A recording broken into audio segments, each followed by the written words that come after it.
आज पांचवें गुरु महाराज सदगुरु श्री अर्जुन देव जी महाराज का शहीदी दिवस है। ग्वालियर के किले में उनको बहुत प्रताड़नाएं कष्ट देकर शहीद किया गया। धर्म के लिए वो हंसते हंसते शहीद हो गए। कल भी महाराणा प्रताप की जयंती थी और भगवान बिरसा मुंडा का निर्वाण दिन था। महापुरुषों के ये स्मरण जिन दिनों हमें हो सकते हैं, उन दिनों पर यहाँ पर देश हित में अपने आप को योग्य बनाने की साधना करने वालों का उपक्रम देखना और उनके साथ कुछ राष्ट्र के विचार में सहयोगी होना, ये मैं मानता हूँ हमारे लिए अत्यंत शुभयोग है। क्योंकि बाहर तो वातावरण दूसरा है। चुनाव संपन्न हुए, उसके परिणाम भी आए, कल सरकार भी बन गई,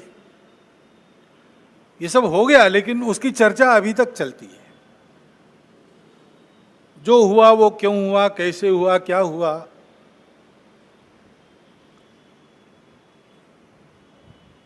ये अपने देश के प्रजातांत्रिक तंत्र में प्रति 5 वर्ष होने वाली घटना है, होती है।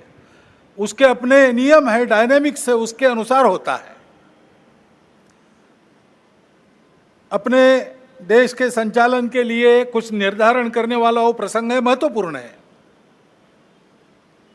लेकिन हम चर्विचर्वण करते रहे, इतना महत्वपूर्ण क्यों है? समाज ने अपना मत दे दिया, उसके अनुसार सब होगा। क्यों कैसे, इसमें संघ के हम लोग नहीं पढ़ते। हम अपना कर्तव्य करते रहते, लोकमत परिष्कार का प्रतिवर्ष करते हैं, प्रति चुनाव में करते हैं, इस बार भी किया है। बाकी क्यों हुआ क्या हुआ इस चर्चा में पढ़ते नहीं, क्योंकि आज ही कल ही आदरणीय सत्यप्रकाश महाराज जी ने हमको एक वचन बताया कबीर जी का। सार रूप में हम लोग उस प्रकार से विचार करते हुए इन सब बातों को देखते हैं। निर्बंधा बंधा रहे, बंधा निर्बंधा होई। कर्म करे करता नहीं, दास कहाए सोई। जो सेवा करता है, जो वास्तविक सेवक है, जिसको वास्तविक सेवक कहा जा सकता है, उसको कोई मर्यादा रहती है, वो मर्यादा से चलता है। काम करते सब लोग हैं, लेकिन कार्य करते समय मर्यादा का पालन करते हुए उसको करना। जैसा तथागत ने कहा है, कुशलस्स उपसंपदा। अपनी आजीविका, पेट भरने का काम सबको लगा ही है, करना ही चाहिए। अपने शरीर को भूखा नहीं रखना है, परंतु करते समय कुशलस्स उपसंपदा है, कौशल पूर्वक। यानी उपजीविका के कार्य में उत्कृष्टता जैसे उस शब्द से निर्देशित होती है, वैसे ही वो कार्य करते समय दूसरों को धक्का नहीं लगना चाहिए, ये मर्यादा भी उसमें निहित है। तो ऐसी मर्यादा रख के हम लोग काम करते हैं। काम करने वाला उस मर्यादा का ध्यान रखता है। वो मर्यादा ही अपना धर्म है, वो मर्यादा ही अपनी संस्कृति है, जो महाराज जी ने अभी बहुत मार्मिक कथाओं से थोड़े में बताई, पूरी बताई। उस मर्यादा का पालन करके जो चलता है वो कर्म करता है, लेकिन कर्मों में लिप्त नहीं होता, उसमें अहंकार नहीं आता कि मैंने किया, और वही सेवक कहलाने का अधिकारी रहता है। ये उक्ति कल जब उन्होंने सुनाई तो मेरे मन में आया कि अपना विचार क्या है, संघ कैसे चलता है, उसको बताने का दूसरा कौन सा उपाय। सरल उपाय में यही है, 4 पंक्तियों में संघ की वृत्ति ध्यान में आती है। क्योंकि इन बातों में उलझे रहेंगे तो काम रह जाएंगे। और चुनाव प्रचार की या चुनाव में जो होता है उसकी बात ऐसी है, वास्तव में तो प्रजातंत्र की अनिवार्य आवश्यक प्रक्रिया है। और उसमें दो पक्ष रहते हैं, इसलिए स्पर्धा रहती है। स्पर्धा रहती है तो दूसरे को पीछे करने का, स्वयं को आगे बढ़ाने का काम होता ही है, होना ही चाहिए। परंतु उसमें भी एक मर्यादा है, असत्य का उपयोग नहीं करना। चुने क्यों जा रहे लोग संसद में जाएंगे, बैठकर अपने देश को चलाएंगे, सहमति बनाकर चलाएंगे। हमारे यहां तो परंपरा सहमति बनाकर चलने की है।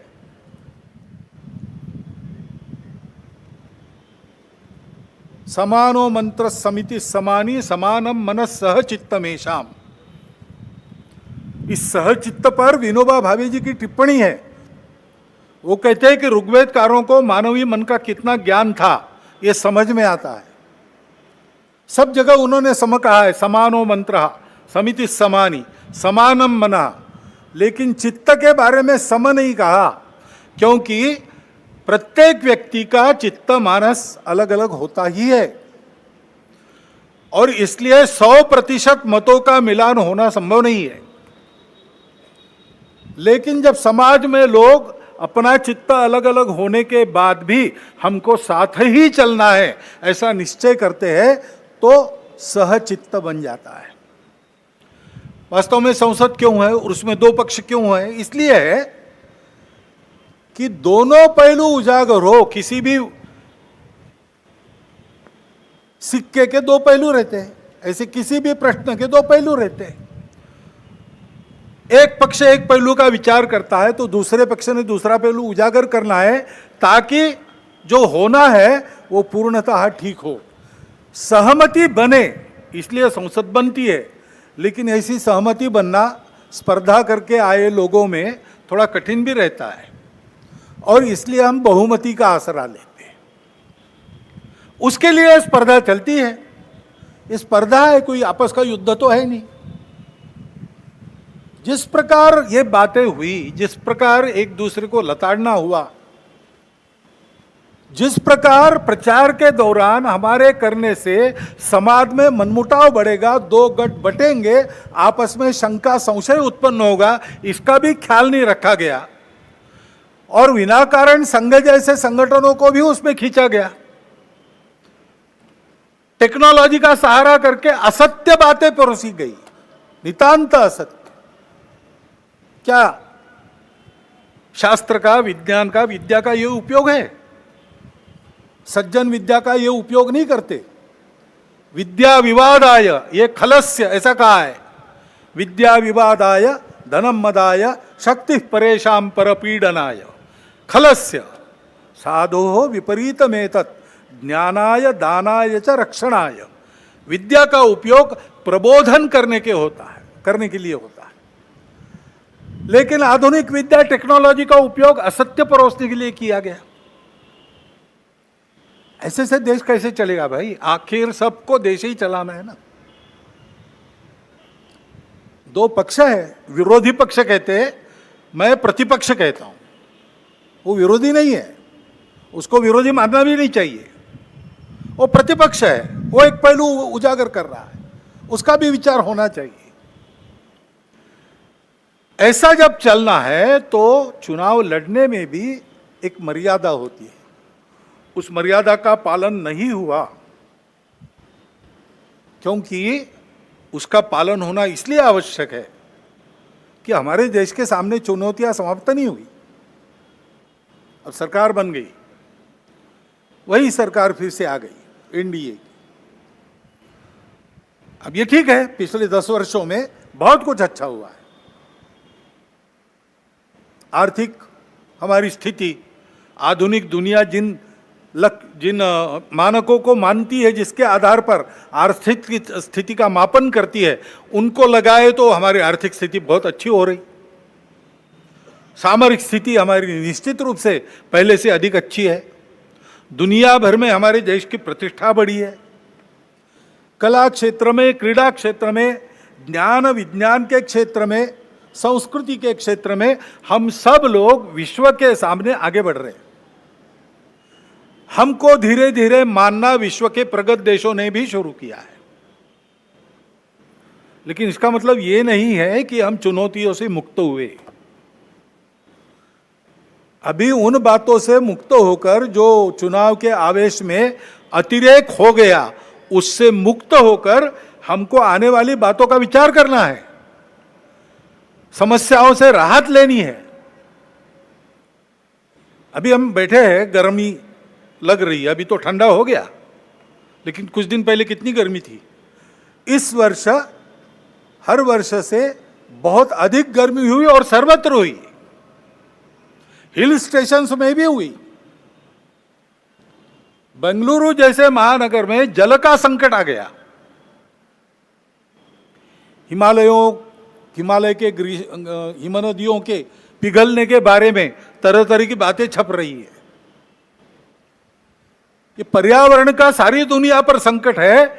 भारत जो संस्कारों से ही पर्यावरण का मित्र बनकर चलता है, कृतज्ञता पूर्वक नदियों को, वृक्षों को, पहाड़ों को, पशुओं को, पक्षियों को पूजता है, उनके साथ अपना संबंध मानता है, वहां भी यह संकट खड़ा हुआ है, क्योंकि विकास पथ की दृष्टि अधूरी है।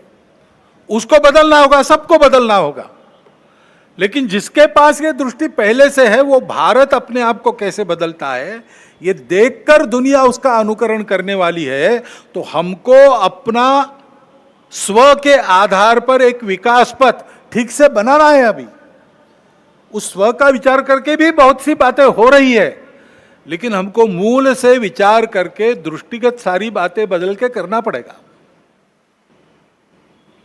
ज्ञान विज्ञान का जो आधुनिक सारा प्रवास और प्रयास है, उसको भी ध्यान में रखकर हमारे परंपरा का ज्ञान जो काल सुसंगत है, उसको साथ लेकर दृष्टि वो रखकर कि वसुधैव कुटुंबकम, और सृष्टि अपनी माता है। हम सृष्टि के विजेता नहीं है, हम सृष्टि के अंग है। वो माता है, उसका दोहन करना है, उसका पोषण होना चाहिए, इस पर ध्यान देना है।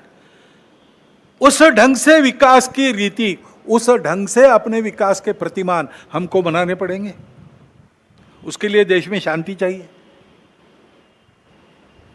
जगह जगह और समाज में कलह ये नहीं चलता। अब 1 साल से मणिपुर शांति की राह देख रहा है, उसके पहले 10 साल शांत रहा। पुराना गन कल्चर समाप्त हो गया ऐसा लगा, और अचानक जो कलह वहां पर उपज गया या उपजाया गया, उसकी आग में अभी तक जल रहा है, त्राही त्राही कर रहा है। कौन उस पर ध्यान देगा? प्राथमिकता देके उसका विचार करना ये कर्तव्य है। समाज में कितनी बातें आ रही, भले घर की महिलाएं शराब पीकर कार चलाती है और नीचे लोगों को रौंद देती है।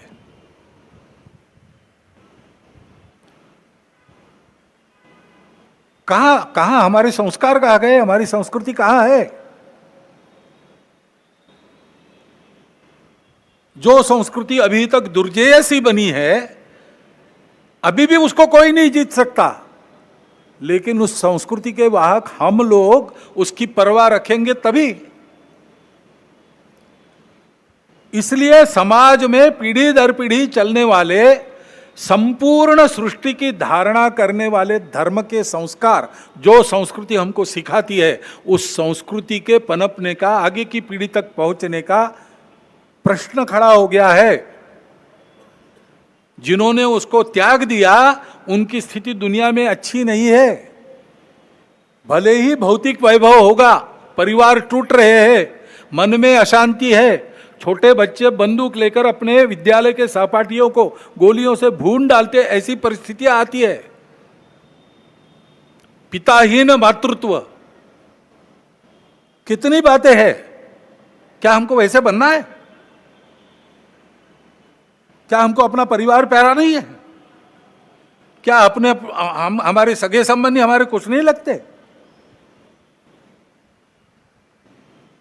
उस संस्कृति के संरक्षण का प्रश्न है। उसके लिए समाज में बात करने वाले, समाज में विभिन्न कार्यक्रम करने वाले, समाज का प्रबोधन करने वाले माध्यम, सबको अपने ऊपर संयम का बंधन एक लाना पड़ेगा। और वैसा वो बंधन लाए क्योंकि आज के तंत्र में सरकार बहुत सी बातें देखती है, उसके लिए भी सरकारों को प्रावधान करने पड़ेंगे।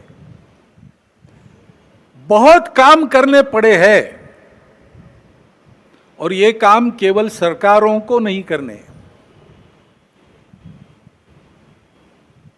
इनकी भी चर्चा हम करते हैं, लेकिन केवल चर्चा करने से नहीं होता।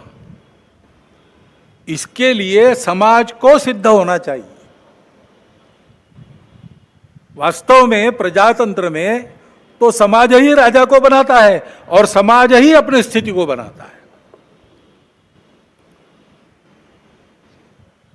तो समाज ने अपने आप को खड़ा करना, यह पहली बात आवश्यक होती है। समाज परिवर्तन से व्यवस्थाओं का परिवर्तन होता है। दुनिया में सर्वत्र, दुनिया का इतिहास देखिए, यही हुआ है। जब कोई परिवर्तन आया, समाज में आया, उसके कारण व्यवस्था में आया। नेतृत्व खड़ा हुआ, लेकिन नेतृत्व को समाज का प्रतिसाद मिलने के लिए समाज का परिवर्तन हुआ। फ्रांसीसी राज्य क्रांति में फ्रांस के गरीबों का असंतोष शिखर पर पहुंच गया था, इसलिए क्रांति की बात करने वालों के पीछे सारी जनता खड़ी हो गई। यही रशिया में हुआ है। ये खड़ा हो गया समाज में कि इससे छूटना है, इससे बाहर आना है। अब वहां ये संस्कृति नहीं है जिसका वर्णन महात्मा ने किया, हमारे संत जी ने किया। संयम की, सत्य, अहिंसा, अस्तेय, परिग्रह, ब्रह्मचर्य, ये हमारे पास है। और इसलिए हमारे पास यही हुआ, लेकिन उसकी जो अभिव्यक्ति थी वो अलग प्रकार की, वो भारतीय अभिव्यक्ति थी। डॉक्टर बाबा साहब आम्बेडकर कहते हैं कि कोई बड़ा परिवर्तन होने के पहले समाज का एक बड़ा आध्यात्मिक जागरण होता है, ये नियम है। अपने देश में तो है ही। शिवाजी महाराज के पहले सैकड़ों वर्ष संतों ने आध्यात्मिक जागरण किया, भक्ति की बुनियाद देकर सारे समाज को भेद मिटाकर वर्ण अभिमान विसर ले जाती, भूल गए वर्ण अभिमान और जाति। ऐसा समाज खड़ा किया तो शिवाजी महाराज ने स्वराज्य का विचार रखा, उसके पीछे सामान्य आदमी खड़ा हुआ, अपना घर गृहस्थी संभाल कर और उनके साथ लड़ता था। इसलिए दुनिया की बलाढ्य ताकतें भी उसको पराजित नहीं कर सकती। ये समाज के निर्माण का काम करना है। समाज में एकात्मता चाहिए, समाज में संस्कार चाहिए। अपने समाज में और विशेष बात है कि हमारा समाज विविधताओं से भरा हुआ समाज है और ये जानने वाला समाज है कि ये विविधताएं मिथ्या है, कुछ दिन चलती है, बाद में विविधता नहीं रहती। मूल में तो हम एक ही है। विविधता भी हमारी एकता का आविष्कार है, अभिव्यक्ति है, और इसलिए उसको स्वीकार करो, मिलजुल कर चलो, सब सही है। अपने अपने मत की श्रद्धा पर पक्के रहो, दूसरों के मत का उनका उतना ही सम्मान करो, उनका भी मत सत्य है ये स्वीकार करो, और मिलकर धर्म की राह पर चलो। ये धर्म पूजा की बात नहीं कर रहा हूं मैं। सारी पूजाएं अपनी अपनी पूजा पर श्रद्धा रखकर, बाकी पूजाओं को भी उतना सत्य मानकर, सब लोगों ने मिलकर सबकी धारणा करनी है, सबको जिलाना है, सृष्टि को भी जिलाना है, पूरे अस्तित्व के विचार से अपने जीवन को चलाना है। यह धर्म है। उस धर्म मार्ग पर बढ़ते हैं तो उन्नति होती है। हमारे देश में विविधता में एकता पुराना है। कुर्म पुराण में वर्णन किया है यहाँ की जनता का कि भारत भूमि की प्रजा ऐसी है, अनेक देवी देवताओं की पूजा करती है और अनेक प्रकार के रीति रिवाज रखती है, अनेक भाषाएं बोलती है, फिर भी मिलजुल कर चलती है। अथर्ववेद की ऋचा भी प्रसिद्ध है, जन्म बिभ्रति बहुधा विवाचसम नाना धर्माणम पृथ्वी में यथोकसम। ये हमारी रीति है। जब इस रीति को हम भूल गए, तब से हमारा पतन हुआ। तब हमने अपने ही भाइयों को अस्पृश्य कहकर दूर रखा। कोई इसके पीछे न्याय नहीं है, कोई शास्त्र इसके पीछे नहीं है, नहीं इसको वेदों का आधार है, न उपनिषदों का आधार है। ये तो स्वार्थी लोगों ने बुना हुआ जाल है, अथवा कुछ समय आया होगा जिसमें ऐसा चलना पड़ा होगा, पता नहीं क्या था, लेकिन वो कालबाह्य है और गलत है। समाज में एकता चाहिए, लेकिन अन्याय होता रहा है, इसलिए आपस में दूरी है, मन में अविश्वास है, हजारों वर्षों का काम होने के कारण चिढ़ भी है। अपने देश में बाहर से आक्रामक आए, आते समय अपना तत्वज्ञान भी लेकर आए। यहां के कुछ लोग विभिन्न कारणों से उनके विचारों के अनुयायी बन गए, ठीक है, अब वो लोग चले गए, विचार उनके रह गए, उसको मानने वाले रह गए, है तो यहीं के विचार, वहां के हैं, तो यहां की परंपरा को उससे कोई फर्क नहीं पड़ता। बस एक बात है कि भारत के बाहर के विचारों में जो हम ही सही बाकी सब गलत है, उसको छोड़ो,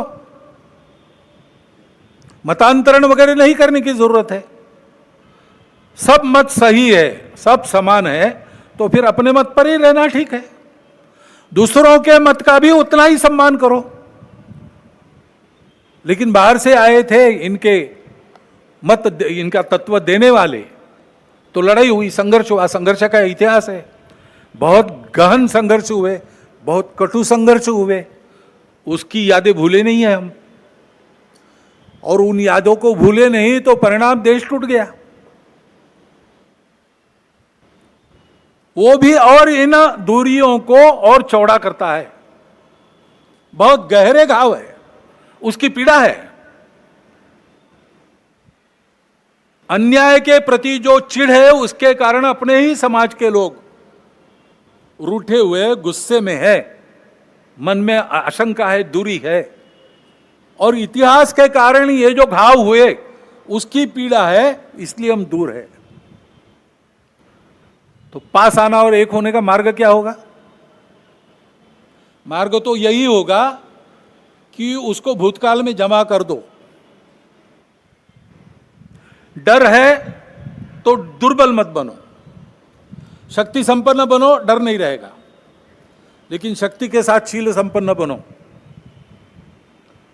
शील अपना अपने धर्म और संस्कृति से आता है, जो सत्य के बाद अहिंसा को कहता है, सबके प्रति सद्भावना को कहता है, सबके प्रति सद्भावना को लेकर पुरानी बातों को भूलकर सबको अपनाना, और हम एक दूसरे को अपना सके इसलिए अपने को जो बदल अपने में करना है, अपने घर से उसका प्रारंभ करना, स्वयं से प्रारंभ करना। जैसे अपने ही बंधुओं को जो हमने ही दूर किए, उनको लेने के लिए ये जो जाति पाति की बात है, it should go out lock stock and barrel, ऐसा बाला साहब ने कहा है। भाषण में तो जाती है, कार्यक्रमों में तो जाती है, मेरा आचरण और मेरे घर के आचरण में वो जानी चाहिए। उसके जगह समताधिष्ठित व्यवहार की प्रतिष्ठापना होनी चाहिए। कठिन होगा, लेकिन देश के लिए करना पड़ेगा। हजारों वर्षों से जो पाप हमने किया, उसके प्रक्षालन के लिए करना पड़ेगा। ऐसे ही आपस में मिलना जुलना है। भारतोद्भव जो लोग हैं उनसे मिलना आसान है, क्योंकि एक ही बुनियाद है, वही यम नियमात्मक आचरण का पुरस्कार सर्वत्र है, और एक से सब निकला है। एकम सद विप्रह बहुधा वदंती, यही सबकी श्रद्धा है।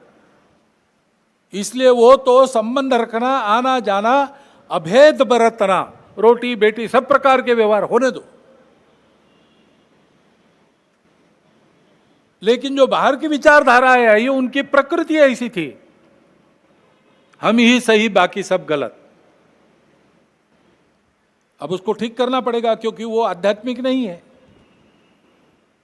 इन विचारधाराओं में जो अध्यात्म है उसको पकड़ना पड़ेगा। पैगंबर साहब का इस्लाम क्या है, सोचना पड़ेगा। ईसा मसीह की ईसाईयत क्या है, सोचना पड़ेगा। भगवान ने सबको बनाया है, भगवान की बनाई जो कायनात है उसके प्रति अपनी भावना क्या होनी चाहिए, सोचना पड़ेगा।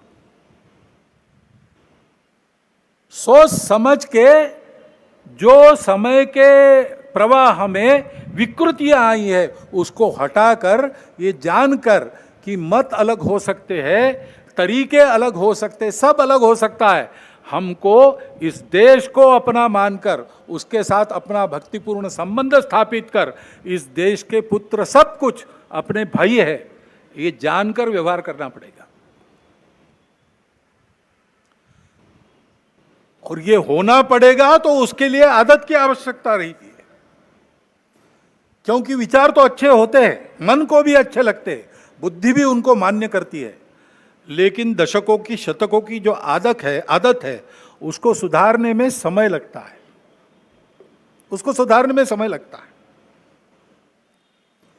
और इसलिए उसके लिए रोज व्यायाम करने की आवश्यकता है। वो व्यायाम ही संघ की शाखा है।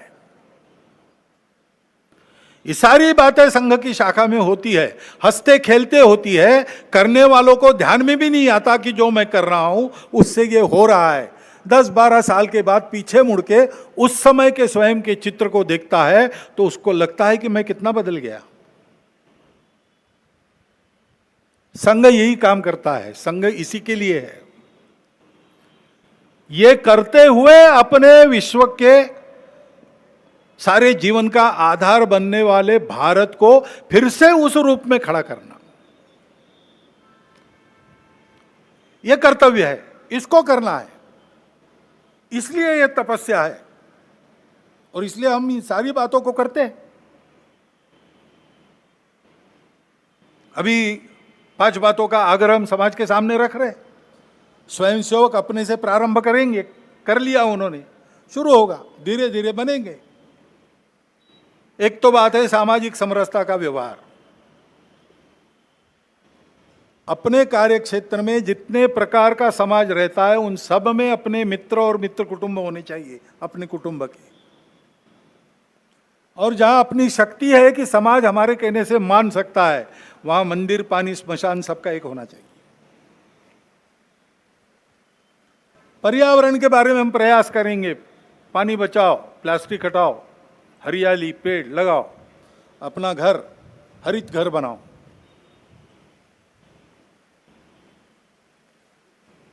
स्व आधारित सारा व्यवहार हो,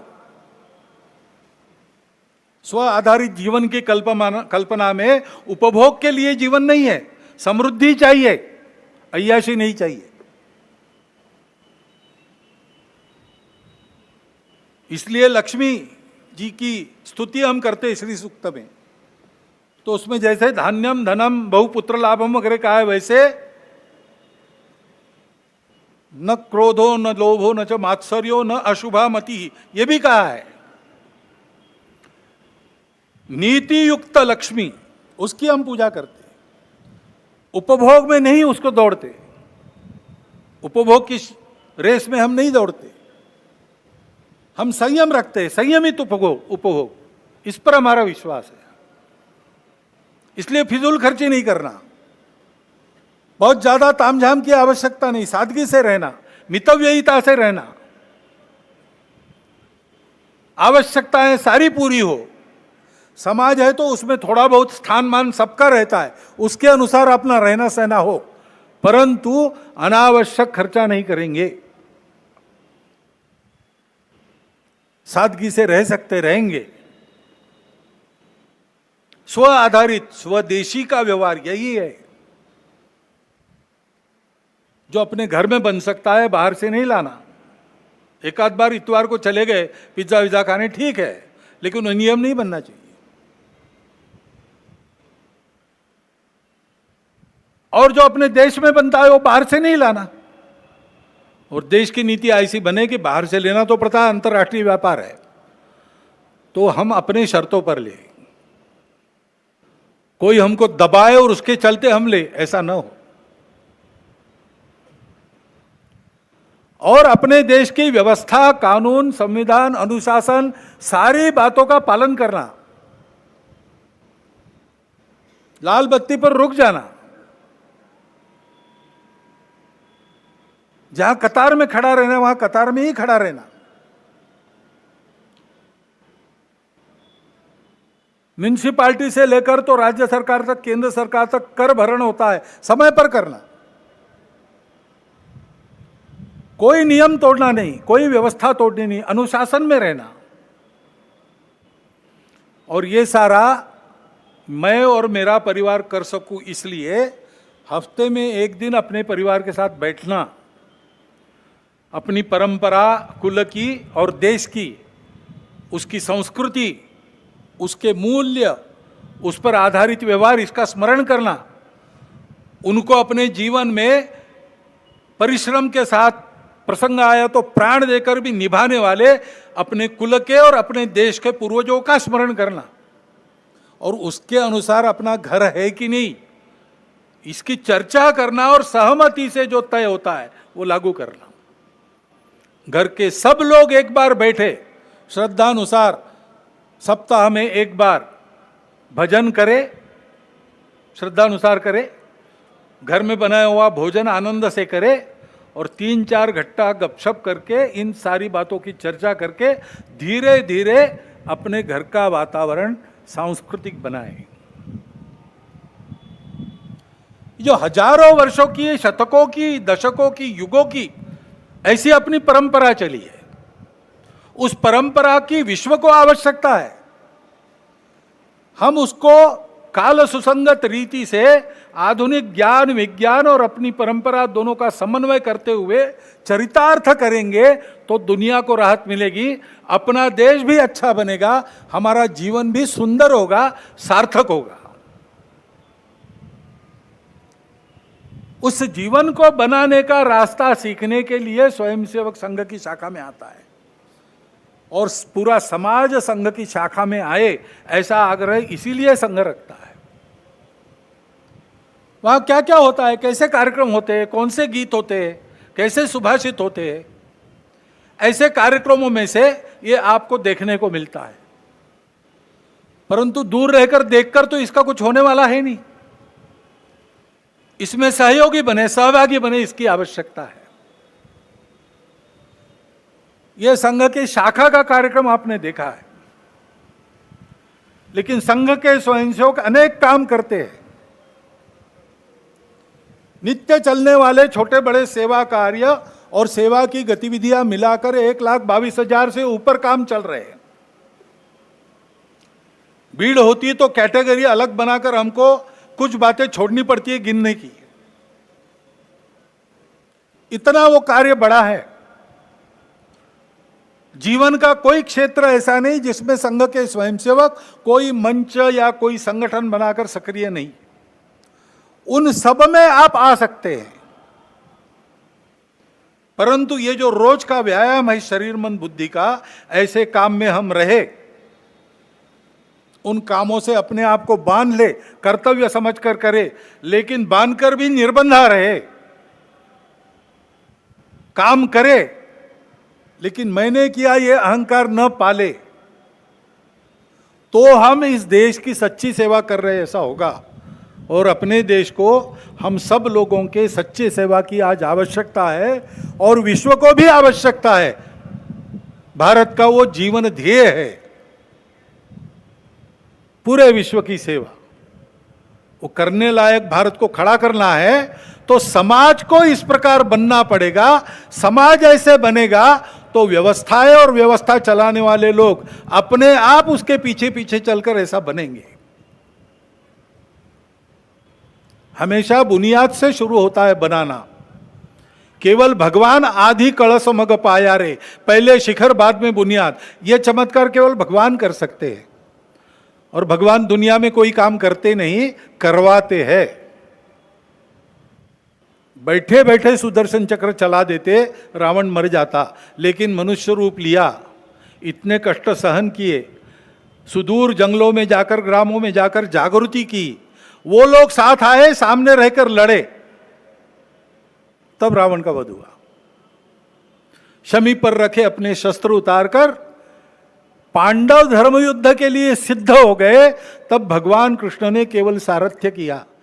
चाहते तो द्रौपदी के वस्त्रहरण प्रसंग में ही कौरवों को भस्म कर देते, लेकिन भगवान पहले शिखर बाद में बुनियाद, ये चमत्कार बहुत कम करते हैं। भगवान की रीति यह है, वो हमको बुद्धि देता है, हमको स्वतंत्रता देता है, संस्कारों के द्वारा शुद्ध बुद्धि के प्रकाश में काम करने का अवसर देता है। हमारे काम करने पर भगवान की लकड़ी लगती है, भगवान की उंगली लगती है। हमारी लकड़ी पर गोवर्धन उठ रहा है, हमको लगता है उंगली भगवान की लगती, परंतु उंगली तभी लगती जब हमारी लकड़ी लगेगी। यही सर्वत्र दुनिया के इतिहास में हुआ है, यही अपने वहाँ होना चाहिए, होने जा रहा है। हमको उसका निमित्त बन के काम करना है। और इसलिए संघ के इस महाअभियान में आप सबको आमंत्रित करता हुआ, मैं ये थोड़ा लंबा हुआ भाषण आपने सुन लिया, इसलिए आपका धन्यवाद करता हुआ मेरे 4 शब्द समाप्त करता हूँ।